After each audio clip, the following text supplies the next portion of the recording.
why rewards in games can ruin your experience.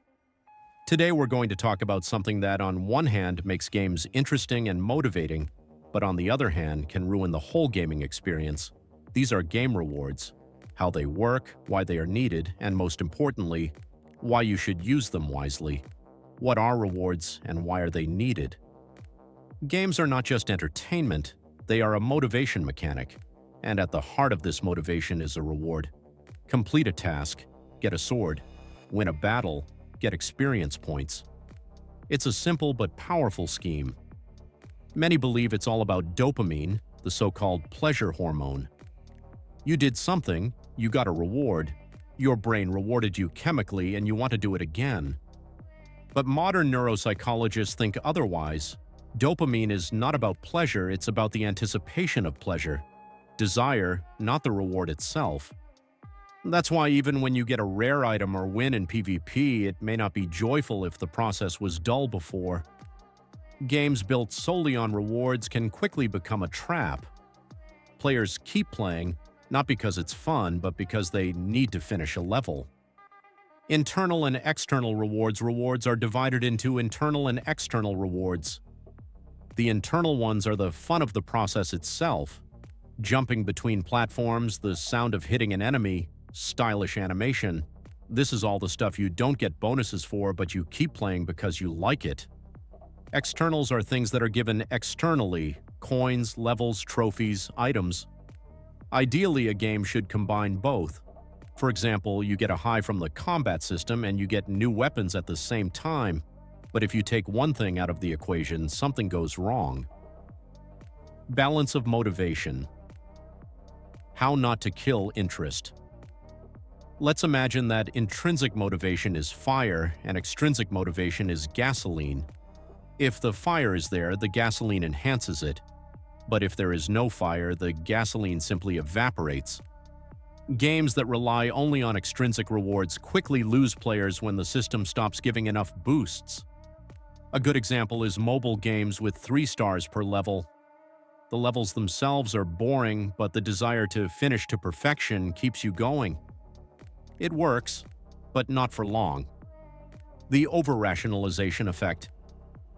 One of the major psychological traps is the over-justification effect. If you initially love drawing but you start getting paid for every drawing, you eventually stop drawing just for fun. And once the payment stops, the desire disappears. The same thing happens in games. If rewards are given for everything, players lose interest in the process. Without bonuses, why play? Reward fatigue. When more is worse, game designers call it reward fatigue. Especially players of online games or collectible cards suffer from it, where you used to be able to play for fun, but now you get XP for 3 wins a week and that's it. After those 3 matches, the point disappears, and if you lose 10 times but still get a reward, you feel that effort is not important, so there is no motivation to invest anymore. How can you avoid player burnout? There are 2 ways. Careful use of rewards. Give them in moderation when you really need them. Building the game entirely on rewards, but with a continuous flow. No stopping.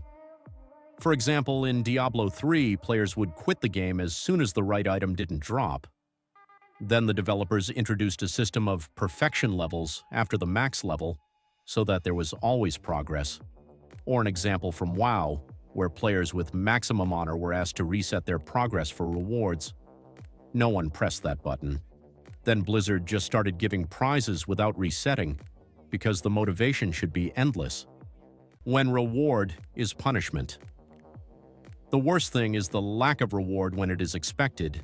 It's not perceived as, well, they didn't give it, but as a direct punishment. This is especially dangerous in games with content generation, roguelike games, for example. The player has passed a hell of a level with difficulty and he got garbage. The bottom line is disappointment. Rewards should be proportional to effort. Otherwise, resentment, frustration, and deleting the game. Why a reward is not always a reward. A reward is not just a number, it is always a combination, a value, something the player considers important, e.g., a sense of mastery. A token, a number, item, or status that reflects that value. If there is no connection between the two, the reward is meaningless. 1,000,000 points for clicking a single button is boring, because you don't feel cool, you just clicked it. This is why gamification of learning often doesn't work. If a student doesn't want to learn algebra, no amount of badges will motivate him. They're not connected to his inner purpose. Rewards should be deserved. Meaningless rewards are the trouble with modern games. They are everywhere. You win, you lose, you stand in the corner, you still get a box. But such awards do not make you happy because it is not clear why they are given. The best rewards are those that follow logically from the actions. In Crackdown, to improve your agility, you have to jump on rooftops, and to improve your driving, you have to hit enemies with your car. It's all logical, and it's satisfying. Conclusions: how to do well. Combine intrinsic and extrinsic motivation. Don't just give rewards, they lose value. Make sure the reward reflects the player's effort. Avoid entry rewards and other garbage mechanics. Think not only about what you're giving, but why. In-game rewards are powerful tools. They can make a game exciting, but if used incorrectly, they can completely destroy interest. Don't forget, players come for emotions, not chests.